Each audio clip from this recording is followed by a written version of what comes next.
बंधु माने प्रत्येक वर्ष आमे माने भगवान श्रीकृष्णंकर पवित्र जन्माष्टमी पर्व को भाद्रव मासर कृष्ण पक्ष अष्टमी तिथि रे अति उत्साहर सहित पालन करिथाउ। एही दिन बाल गोपालों को पूजा करा जाए एवं एही दिन उपवास रहिबार मध्य परंपरा रहिछि।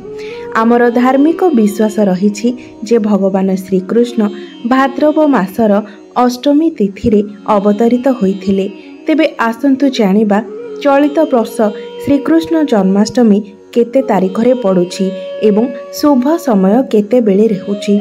तो बंधु माने आमर हिंदू पंचांग अनुसार भाद्रव मासर कृष्ण पक्षर अष्टमी तिथि अगस्त 24 रविवार दिन 3:39 रे आरंभ हेबो। एथि सहित एहा 26 अगस्त सोमवार दिन 2:19 रे शेष हेबो। तो एभली परिस्थिति रे आमे माने जन्माष्टमी को 26 अगस्त रे पालन करिबा। बंधु माने द्वापर जुगरे परम पुरुषोत्तम भगवान श्रीकृष्णंकर जन्म भाद्रपदर अष्टमी तिथि रोहिणी नक्षत्र वृष राशि रे मध्यरात्रि रे श्रीकृष्णंकर जन्म होइथिला। भगवान विष्णुंक अवतार श्रीकृष्ण प्रकट हेबा क्षणे ही जेल रो अंधार कोठरी रे प्रकाश हो जाइथिला। श्रीकृष्णंकर प्रकट हेबा क्षणे स्वर्ग रे देवादेवींक मध्यरे आनंद उल्लास एवं उत्साह भरी जाइथिला। बंधु माने शास्त्र रे जन्माष्टमी व्रतर महत्व एते अधिक रहिछि जे हजारे एकादशी पालन करिबार फल गोटिए जन्माष्टमी व्रत रे ही मिली थाए। 100 थर गंगा स्नान करिबा द्वारा जे पुण्य फल प्राप्ति होई थाए ताहा जन्माष्टमी व्रत रे आमको प्राप्ति होई थाए। जप तपर अनंत गुण फल प्रदान करि थाए एही पवित्र जन्माष्टमी व्रत। एही जन्माष्टमी दिन पूजा जप तप एवं उजागरर अनेक महत्व रहिछि। सेथिपाई जो माने जन्माष्टमी व्रत पालन करुछंती से माने जन्माष्टमी दिन राति रे उजागर रही भगवानंकर भजन कीर्तन करिबा उचित। भविष्य पुराण रे जन्माष्टमी व्रतर संदर्भ रे उल्लेख करा जाइछि जे जेउ गृह रे जन्माष्टमी व्रत पालन करा जाई थाए सेही गृह रे कदापि भी अकाल मृत्यु होई न थाए किंबा कोनोसी नारींकर गर्भपात मध्य होई न थाए। वैधव्य दुर्भाग्य किंबा कलह मध्य सेही गृह को प्रवेश करि पारि न थाए। जो माने जन्माष्टमी व्रत पालन करिथांती सेमानंकु भगवान श्रीकृष्णंकर विशेष कृपा प्राप्त होइथाए। सेही व्यक्ति संसारर समस्त सुख को भोग करी विष्णु लोक को गमन करिथाए।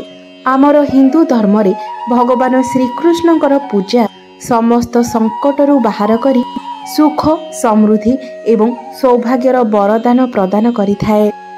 तेबे बंधु माने जन्माष्टमी दिन आपण ब्रह्म मुहूर्तरू उठी स्नान कार्य सारी नियंतु। एहा परे उपवास करिवार संकल्प नियंतु। एहा परे आपण भगवान श्रीकृष्णंकर बाल रूपर एक प्रतिमा को आपणकर पूजा घरे खटोली रे स्थापन करंतु। एही दिन भगवान श्रीकृष्णंकर बाल रूपर पूजा करा जाय थाए। एहा परे आपण आपणकर समस्त पूजा सामग्री को संग्रह करंतु एवं श्रीकृष्णंकर सम्मुखरे एक शुद्ध घीयर दीप प्रज्वलन करंतु। एहा परे आपण श्रीकृष्णंकर जन्म कथा पाठ करंतु एवं भगवान श्रीकृष्ण को लहुणी भोग स्वरूप अर्पण करंतु एवं आपण भगवान निकटरे प्रार्थना करी श्रीकृष्णंकर किछि मंत्रर मध्य जप करंतु। तेबे बंधु माने राति 12टा बाजिबा परे श्रीकृष्णंकर जन्माष्टमी पर्व को पालन करा जाय थाए। जन्माष्टमी दिन आपण भगवान श्रीकृष्ण को हलदिया रंगर चंदन किंबा केसर तिलक रूपरे निश्चय लगांतु। एहा सहित श्रीकृष्ण को मयूर पंखर मुकुट एवं बंसी निश्चित रूपरे अर्पण करंतु। लड्डू गोपाल को पंचामृत रे अभिषेक करांतु। तापरे भगवान श्रीकृष्ण को नूतन वस्त्र एवं आभूषण पिंधाई दियंतु। तापरे आपण भगवान श्रीकृष्ण को गोटे झूलारे झुलांतु। आपण लहुणी रे तुलसी एवं मिश्री पकांतु। तापरे एहाकु भगवान श्रीकृष्ण को भोग स्वरूप अर्पण करंतु। एहा परे भगवान श्रीकृष्णंकर आरती करी आपण प्रसाद को निजर गृहर समस्त सदस्य मानक मध्यरे बांटी दियंतु।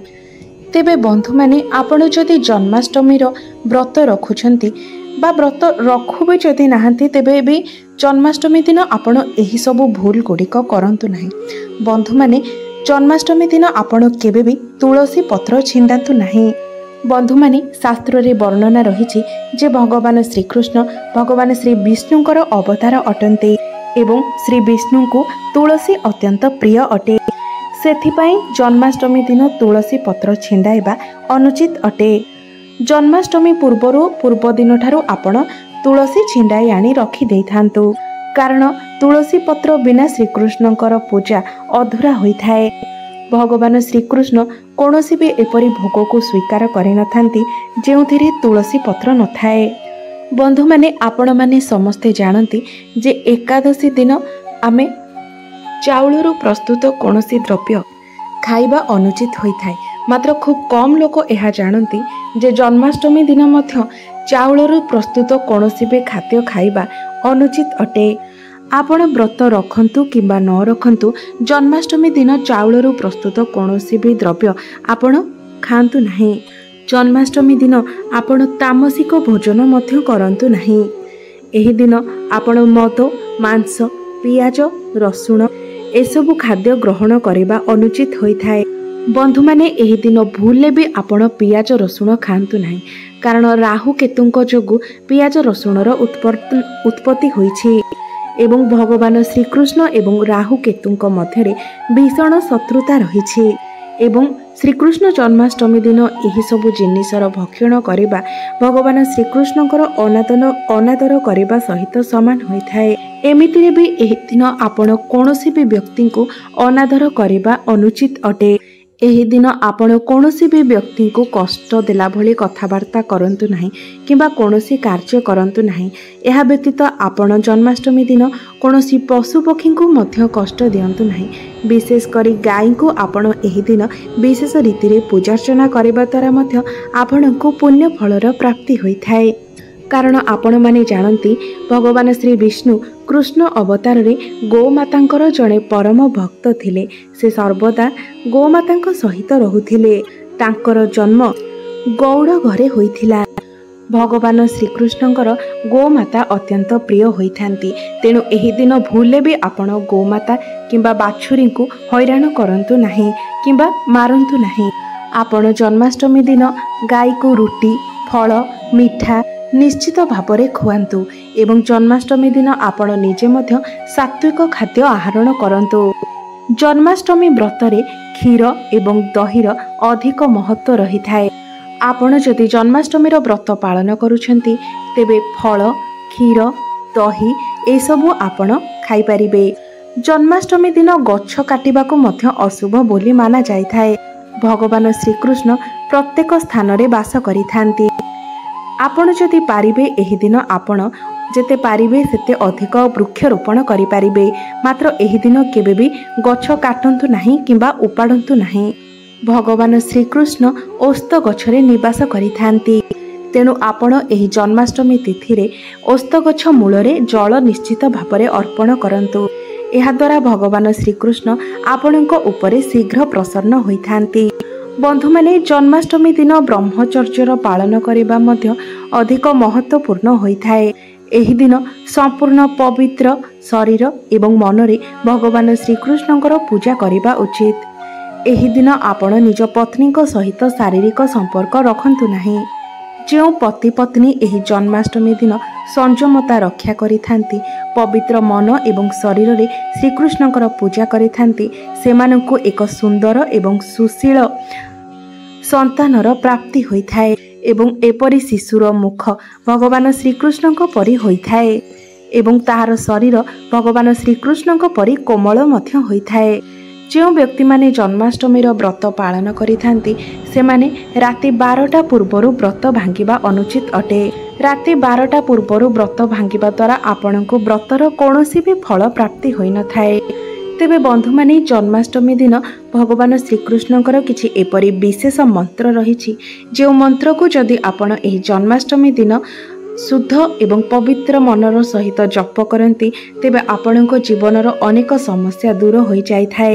तो भगवान श्रीकृष्णंकर गोटे मंत्र हेउछि ओम क्रीम कृष्णाय नमः एही मंत्र को आपण श्रीकृष्ण जन्माष्टमी दिन जप करंतु। एही मंत्र को आपण जन्माष्टमी दिन जप करबा द्वारा आपण को धन धान्यर प्राप्ति होइथाय। आपण जीवन रु दारिद्र्यता दूरेई जाइथाय। एहा व्यतीत आउ गोटे मंत्र हेउछि हरे कृष्ण कृष्ण कृष्ण हरे हरे, हरे राम राम राम हरे हरे। एही मंत्र को जप करबा द्वारा भगवान श्रीकृष्ण अति शीघ्र प्रसन्न होइथांती। तेबे एही मंत्र को आपण को कम से कम 21 थर जप करिबार अछि, किंबा आपण चाहिए 108 थर मध्य एही मंत्र को जप करि परिबे। बंधु माने पवित्र जन्माष्टमी तिथि रे जेउ नारी श्रीकृष्णंकर बाल मूर्ति को झूलारे झुलाई थाए, अनंत काल पर्यंत सेही नारी को निसंतानर दोष लगी न थाए। भगवान श्रीकृष्णंकर कृपारु एपरी नारी को सुंदर पुत्रर प्राप्ति होइथाए। बंधु माने जन्माष्टमी दिन आपण निश्चित भावरे आपणक गृह को मयूर पंख आणंतु एवं निजर पूजा घरे स्थापन करंतु एवं भगवान श्रीकृष्णंक पई जन्माष्टमी दिन एक बंशी मध्य निश्चित रूपरे आणंतु। जदि आपण जन्माष्टमी व्रत रखुचंती तो भगवान श्रीकृष्णंक पई खेलना निश्चित रूपरे मध्य आणंतु। एहा व्यतीत जन्माष्टमी दिन आपण निज घर को कौड़ी मध्य आनी पारिबे। जन्माष्टमी दिन आपण कोनोसी भी व्यक्ति को श्रीकृष्णंकर मूर्ति किंबा फोटो उपहार स्वरूप कदापि भी दियंतु नाही। एपरि करिबा द्वारा आपणक घरु मां लक्ष्मी चली जाइथांती। जन्माष्टमी दिन आपण सुना, रूपा, तंबा एवं पित्तलर द्रव्य किनी पारिबे। एहाकु शुभ बोली माना जाइथाए। बंधु माने श्रीकृष्ण जन्माष्टमी दिन आपण वृंदावती सामने श्रीकृष्णंकर 4टी नाम गोविंद, गोपाल, देवकी नंदन एवं दामोदर एही 4टी नामर उच्चारण करंतु एवं ओम नमः भगवते वासुदेवाय नमः एही मंत्रर मध्य जप करंतु। एपरि करिबा द्वारा आपणक जीवन रे चलीथिबा अनेक गुड़िए समस्यार समाधान हो जाय थाए। माँ वृंदावती आपणक गृह को धन धान्य रे भरी देई थांती। जन्माष्टमी दिन आपण श्रीकृष्णक निकटरे लहुणी सहित तुलसीर चौर मध्य निश्चय भोग स्वरूप अर्पण करंतु। लहुणी रे आपण तुलसी पत्र किंबा तुलसी दल निश्चित रूप रे पकांतु एवं ताहाकु भोग स्वरूप श्रीकृष्ण को अर्पण करंतु। तेबे बंधु माने एही सबु उपाय गुड़िक आपण जन्माष्टमी दिन निश्चित रूप रे पालन करंतु। निश्चित रूप रे आपणको अनेक गुड़िए शुभ फल प्राप्ति हेब। तेबे बंधु माने मोर एही भिडियोटी जदि आपण माननको भल लागि थाए तेबे भिडियोटी को लाइक करी चैनल टी को सब्सक्राइब करिदेबे एवं कमेंट बॉक्स रे भक्ति एवं श्रद्धार सहित जय श्री कृष्ण निश्चय लिखिबे।